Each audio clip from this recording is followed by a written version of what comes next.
Good evening, everyone, and welcome again to Thursdays with Tony. and Trish. We once again welcome you for tonight's episode, and we will be talking about something interesting this time. So, Trish, so far we've already tackled a lot of things about adulting, but I think one of the most important would be values. And when we speak about values, it can definitely cover a lot of things. And I know we already had a dedicated episode about relationships, so now, ang curious naman ako, what would be some of the major things that you value, when you make friends or whenever you get into a new organization? For me, making friends at work is easy, especially to my teammates. Kasi for me, naka-mindset ako na these are the people that you will be working with, and therefore you should have harmonious relationships with them. For me, I'm not expecting too much, unlike when I'm looking for a best friend or I'm looking for a close friend. Iba yung standard doon. But for me, someone who is really open-minded and they're very collaborative and has a pleasant personality. Doesn't have to be super friendly, but someone whom I can approach easily whenever I need something, especially if it's crucial to your work. Ay, ikaw ba, Tony? Ako, siguro, I don't require much whenever I look for someone to be friends with or sa work. But siguro, since you tackled sa work, no, ako, specifically to a leader, I want a leader that knows how to listen. Because, as adults, it's easy for us to really keep on talking. But of course, if you're in a role or in a position, that would allow you to lead and encourage and coach people. Of course, for me, number one is you need to have good active listening skills. Yon. But alam mo, Trish, ako no, parang whenever I think about it, okay, we have those like things that we value whenever we look for a new friend or whenever we get into a new environment. Pero I do know that we also have things that we consider deal breakers. So can you share some of yours? Ako, yung pinipilit ako sa mga bagay na ayokong gawin. Lalo na if it's not work-related. For example, people who force you to go out after work. Lalo na sa mga team, yung gigil trip ka. For me, having that kind of culture or sa kahit man lang sa department, I think life beyond your shift should be you should be in control of it already. So for me, yes, we may have harmonious relationship in a team, but I don't think you should have that kind of relationship na parang kala mo family mo na parang kala ko ba family tayo dito na parang magkakapatid tayo. I cringe whenever there's that thing. Kasi may nakikita mo yun sa interview whenever you ask, especially to those who are currently looking for a job. I think one of the best ways for you is to ask about the culture. Kapag sinabing we're family here, that's a red flag for me kasi you can treat each other like brothers, pero when it comes to professionalism talaga, there's a certain boundary that you should know na iba pa rin talaga kasi yung talagang family mo. Family is family, teammates are teammates, parang ganun. So for me, yung culture na parang kailangan lalabas kayo after work, yun yung mga non-negotiable for me. And you know me, I'm an introvert, so I don't like people stepping on my boundaries. And of course, they have a sense of work-life balance. Kasi kapag wala, non-negotiable yun for me. Ikaw, Tony, what's your non-negotiable? Ako somewhat very interesting that our perspectives are really the opposite. In contrast to what you shared, I like when the relationship with my teammates are somewhat like a second family, because well, that's how I've been with my previous teams. But I also do recognize that there are boundaries. Even if you, of course, first and foremost, you are colleagues first before you are friends. So, of course, when we are at work or during working hours, as a peer or a colleague, I expect from my teammates that they would do the bare minimum that is expected of them, from their job description, that is. Pero of course, if my teammates if I have specific individuals that I consider friends outside of work, of course, I know how to separate that. Like, okay, we can be friends outside of work, but if we are at work, of course, I would expect that you would exude good work ethics, that we would be professional whenever we're collaborating on a project or a particular work item. Pero deal breaker, I would agree with you when you said that it's a deal breaker when people force you to do something Yeah. that you're not comfortable doing. Because in the first place, if you know how to respect people, if they said no the first time, you would stop already. Mm-hmm. Yeah, that's true. So, di ba, Tony, today we will be talking about why does knowing your values matter to your career? Sa'yo ba, ano yung mga personal values mo that you apply in your work? So initially, what I really value is building rapport with people. As you know, I like building relationships.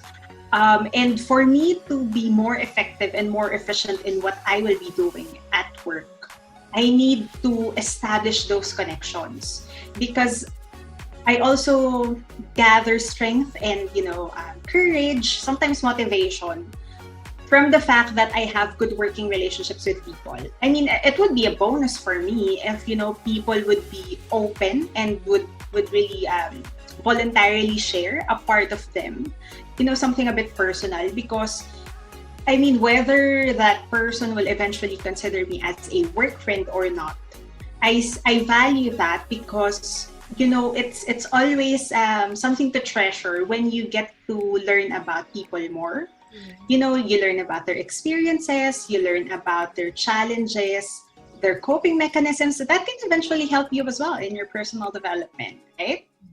Yeah. Ikaw, Trish, how about you?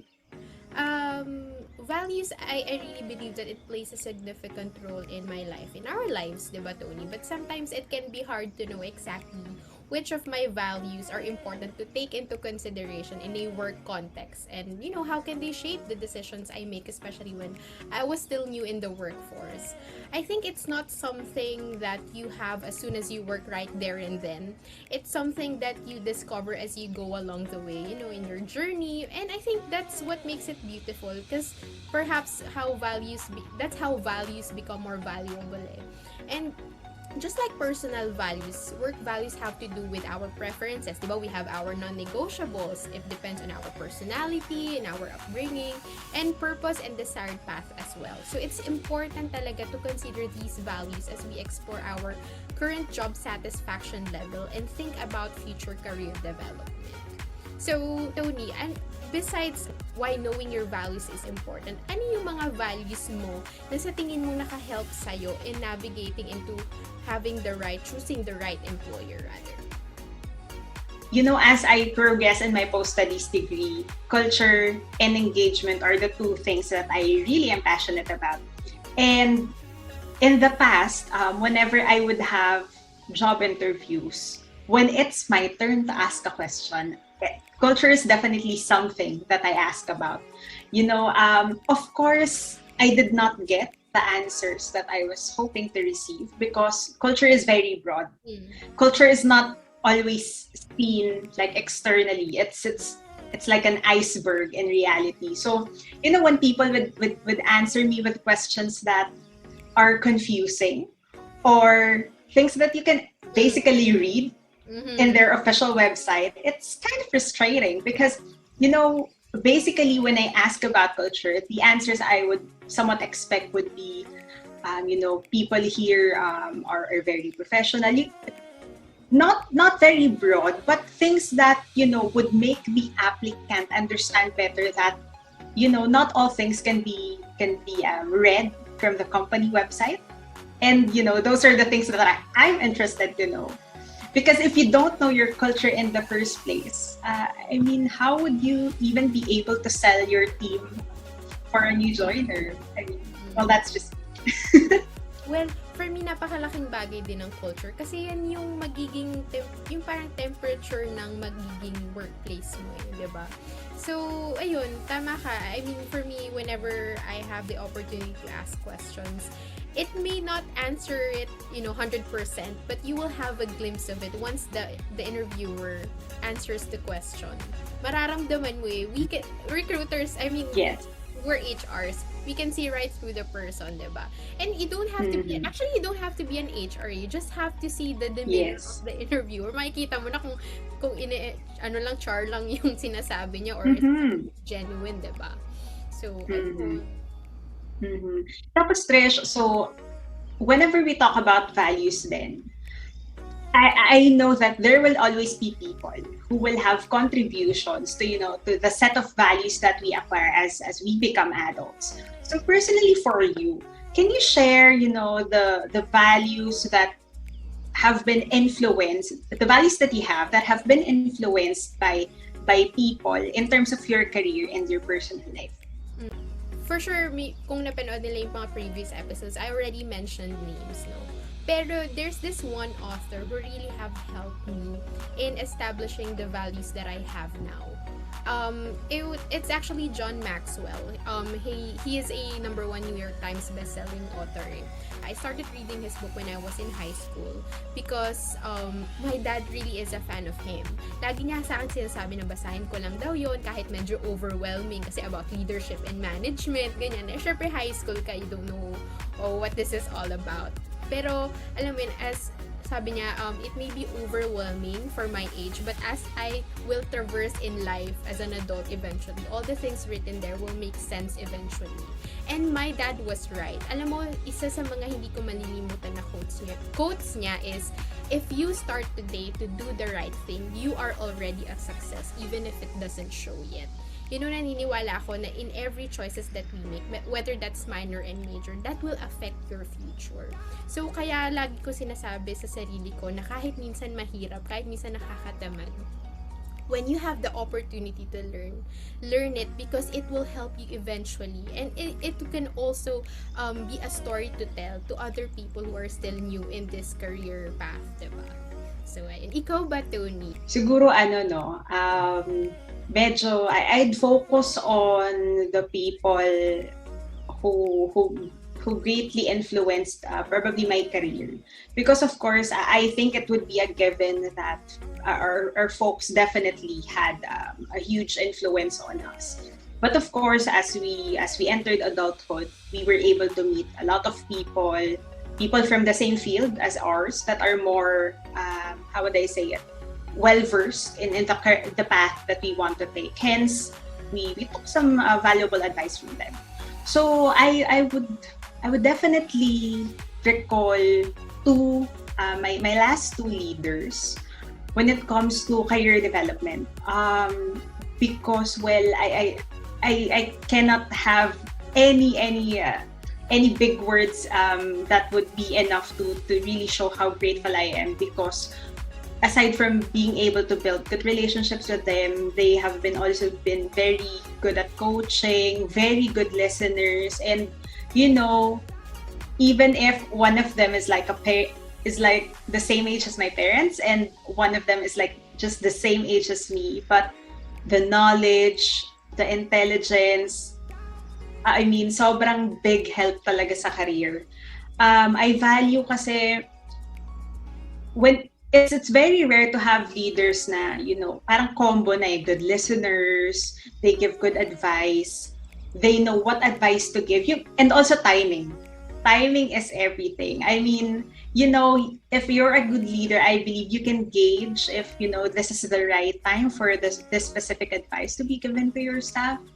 And also, I like how they were able to share what they think or where they think I would excel with my strengths, because there will come a time that even if we are somewhat aware of our strengths, we would somewhat be lost. I mean, what career would I really excel in, or what role where will I be able to make use of my strengths? So yun, definitely personal. Syempre ikaw. I mean, I think you're at the top of my list, especially sa career. We're both HR professionals, but I would always seek for your thoughts, your insights whenever I have some decisions that I would be making in my career life. So thank you. Ko alam yan. Totoo ba? I think I've been, we don't often talk about it, but the fact that I always go to you whenever, hey, I have an interview here and there, and can you check my resume? Is it looking good? Is it impressive enough? Yeah, but really. Well, it's good to know. Hindi ko alam yan. Actually, siguro I'm just, overly criticizing myself, and Sometimes I underestimate myself. But thank you for letting me know. I appreciate these kind words na nare-receive ko talaga. Kasi minsan hindi ko alam eh, hindi ako aware. So, yeah, nakakataba ng puso naman, Tony. As part of our closing, before we end, Tony, what would be your advice to those who are still trying to figure things out in their career? Mm, Sometimes it would be easy for us to be enticed with an opportunity, especially if it will mean, more income for us, or basically it's a promotion, of course, social status. But please never, never, ever let that opportunity compromise your beliefs, your values, your principles, because you may enjoy the sudden promotion or the sudden increase in your salary, but eventually it will affect or impact your life greatly in the long run. So always have your values in mind whenever you're asking that question, especially if it's about culture. How about you, Trish? For me, siguro yung magiging last message ko for those who are watching and listening. Alam mo, your values really can change different times in your life eh. Like, think about your values regularly and decide what is most important at that time. For example, for me, alam mo naman ako, very family-oriented ako. So, this is actually a big factor why I chose my company and why I'm still with my current employer. It allows me to have a sense of work-life balance. Compensation is given, of course. I mean, lahat naman tayo, we all want to get paid properly according to what we deserve, diba? But realistically speaking, to those who are listening, no, not every value will be satisfied each day at your job. However, for me, I should be able to have a job that matches my most important values most of the time. Kaya, reminder ko to everyone that the best career choices are ones that match your values. When your values are clear to you, making decisions become easier and you will be confident that you will be doing the right thing. Ayan. Very well said. All right, so guys, as you know, we're not just in YouTube, but we are also on Spotify. So Tony, can you please tell us more about how they can support this channel? Yes. First of all, thank you for watching this episode, and we hope that we were able to impart some, valuable lessons about adulting. But so we are on YouTube and Spotify. We recently just posted some specific episodes on Spotify. You can check us out on the Ask Trishy podcast. But you can still also check out our videos on YouTube, which most of them already have English subtitles. So if you like this video, please give it a thumbs up and please subscribe on our YouTube channel and follow Ask Trishy podcast on Spotify. Trish? We will see you again next week, guys. This is Thursdays with Tony and Trish.